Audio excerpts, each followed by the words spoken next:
నది ఇక్కడ దాకా వచ్చేటప్పటికి ఈ నీళ్లు వెనక్కి వచ్చుతాయి. అవును. కాబట్టి ఎత్తు లేదు దానికి, అందువలన బెజవాడ సఫర్ అయింది. దానికి యాక్చువల్గా ఏం చేయాలి, గేటు పెట్టేస్తే కృష్ణానది నీళ్ళు వెనక్కి తన్నాం కదా. అట్లాగే వెలగలేరు రిజర్వాయర్ ఏం చేశారు, గేట్లు ఎత్తేసారు. వెలగలేరు రిజర్వాయర్ అనేది ఎత్తితే ఊరు మునిగింది అంతే కదా. బెజవాడ మునగడానికి కారణం ఏంది, వెలగలేరు రిజర్వాయర్ దగ్గర గేట్లు పెట్టి ఉన్నప్పుడు నువ్వు అక్కడ గేట్లు క్లోజ్ చేసేస్తే ఇక నా ఊరు మునిగేది కాదు. ఈ వెనకాల ఉన్నటువంటి వాటర్ వరకు నువ్వు కాలువల్లోకి తోసుకుంటావా ఏంటనేది నడుస్తుంది.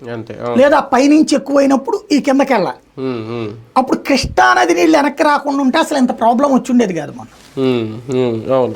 ఇవాళ వచ్చేటప్పటికి రేపు నువ్వేం చేస్తున్నావు, ఇక్కడ ఏమైనా గేట్లు పెట్టి, అంటే కాలువ కడతానంటున్నావు కదా, ఈ కాలువ గేట్లు కట్టి ఒకవేళ కనుక వరద వస్తున్నది అనుకుంటా, అంటే వాటర్ ఇక్కడ ఈ రిజర్వాయర్ నిండిపోగానే గేట్లు క్లోజ్ చేసేసి నేరుగా అటు కృష్ణానది వైపుకే పంప్ చేసి అక్కడి నుంచి లిఫ్ట్ చేసేటట్టయితే కనుక ప్రాబ్లం ఉండదు.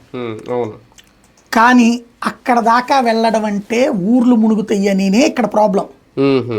ఊర్లో నుంచి వెళ్ళాలి. దానికి పరిష్కారం ఏంటి అనేటటువంటిది చాలా పెద్ద పరిష్కారం.